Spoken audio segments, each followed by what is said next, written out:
Hello दोस्तों, आज हम आपको बताने वाले हैं ऑटो कपलर के बारे में। तो दोस्तों, ऑटो कपलर नॉर्मली जो आपके पास एचएमसी मशीन्स होती हैं या कहीं पे भी जहाँ पे आपको एक तरीके से कांटेक्ट और नॉन कांटेक्ट बनाना पड़ता है। मतलब कि यहाँ पे एक होस पाइप की तरह ट्रांसफर नहीं हो रहा है ऑयल, क्योंकि होस पाइप नॉर्मली फिक्स रहता है, लेकिन आप ऑटो कपलर को अटैच और डिटैच कर सकते हैं।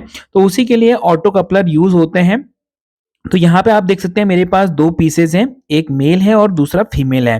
तो यहाँ पे आप देख सकते हैं ये जो इस तरीके से देखिए पायलट लाइन ऑपरेट होती है, जो मेल है हमारा, किस तरीके से मेल ये जो पिन है वो ऊपर वाला है, जो फीमेल पार्ट है राइट साइड में, उसमें इंसर्ट होता है और ऑयल का फ्लो एक पार्ट से दूसरे पार्ट में होता है।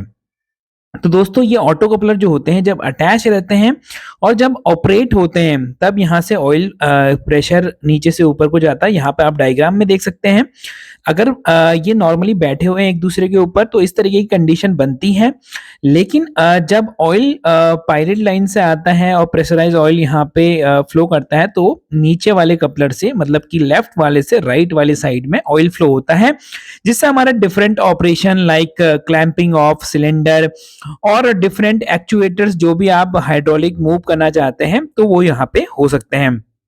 तो दोस्तों, ये जो ऑटो कपलर हैं वो हाइड्रोलिक ऑटो कपलर हैं। ये नॉर्मली जो प्रेशर हमारा जो ऑपरेटिंग प्रेशर रहता है ये लगभग 30-40 बार से लेके 70-80 बार तक के लिए यूज़ नॉर्मली होते हैं।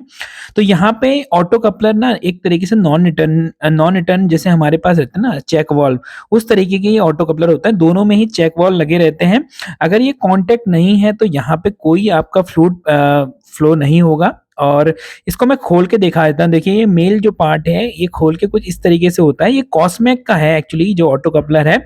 तो नॉर्मली ये सेट में आपको चेंज करने चाहिए। यहाँ पे देखिए इसमें जो असेंबली को खोलते हैं तो इसमें कुछ स्प्रिंग्स रहते हैं। जो स्प्रिंग होती है यहाँ पे वो एक तरीके से एनआरबी की तरह यहाँ पे काम करती है। जैसे ही वो देखिए नीचे से जो पिस्टन है वो ये पायलट लाइन है, जो मैं अभी आपको प्रेस करके दिखा रहा हूँ। ये पायलट लाइन होती है जो आपको डायग्राम में रेड कलर की दिख रही होगी, बी पोर्ट जो लिखा हुआ था। तो पायलट लाइन क्या करती है, ये पिन को ऊपर उठाती है। मतलब पायलट लाइन में जब प्रेशर आता है तो लाइन हमारी मेल और फीमेल जो पार्ट होते हैं वो कनेक्ट हो जाते हैं और वो जो लाइन होती है हाइड्रोलिक लाइन वो खुल जाती है। ये जो पायलट लाइन का काम होता है, पायलट लाइन जो होती है वो जो ऊपर वाले हमारे कोन का चेक वाल्व होती है उसको दबा देती है ताकि जो लाइन में फ्लो हो सके। तो प्रेशर फ्लो इस तरीके से लाइन में हो जाता है। तो यहाँ पे आप देख सकते हैं असेंबली में कुछ पार्ट्स होते हैं। इसमें खराब होने वाले ऐसे कुछ पार्ट्स हैं नहीं, कुछ सील्स हैं जो कभी डैमेज हो सकती हैं, जैसे फेस पे सील है या फिर अंदर सील है। अगर वो डैमेज होंगे तो वहाँ पे लीकेज के चांसेस हैं। तो यहाँ पे मैंने खोल के आपको दिखाया हुआ है। नॉर्मली इस पार्ट में अगर कुछ खराबी भी हुई तो ऑयल लीकेज आपका होगा, लेकिन इससे क्लैंपिंग जो क्लैंपिंग नॉर्मली क्या होता है, ऑटो कपलर जब खराब होते हैं, बेसिकली जो फीमेल वाला है, तो वहाँ पे खराब होने से क्या होता है कि उससे ऑयल लीकेज होने लगता है। वो पूरी तरीके से क्लोज नहीं होता है जब नॉन कांटेक्ट में भी रहता है। तो वहाँ पे जो भी आपके एक्चुएटर है वहाँ पे प्रेशर ड्रॉप होने लगता है।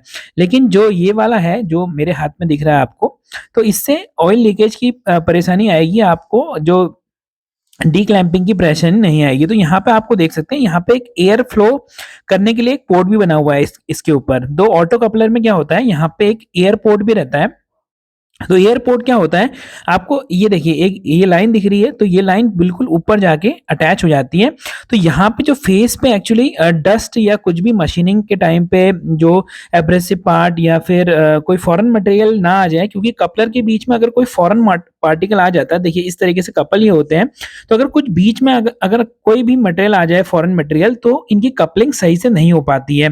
तो उसको क्लीन करने के लिए देखिए इस तरीके से जो कपलिंग होगी वो सही से नहीं हो पाएगी, बीच में गैप बन सकता है। तो उसके लिए यहाँ पे इस वाले पोर्ट से एयर फ्लश होती है, ताकि जो भी वहां पे डस्ट या फिर कोई भी फॉरेन पार्टिकल है वो वहां से रिमूव हो जाए। नॉर्मली इसके रिमूव ना होने के कारण एयर लीकेज लाइन पे एयर लीकेज सॉरी वहाँ पे ऑयल लीकेज की प्रॉब्लम आती है। तो आपने देखा होगा किस तरीके से मेल और फीमेल कपलर काम करते हैं। ये दोनों ही एनआरवी होते हैं। तो जब पायलट लाइन ऑपरेट होती है तभी ये इनमें फ्लो स्टार्ट होता है।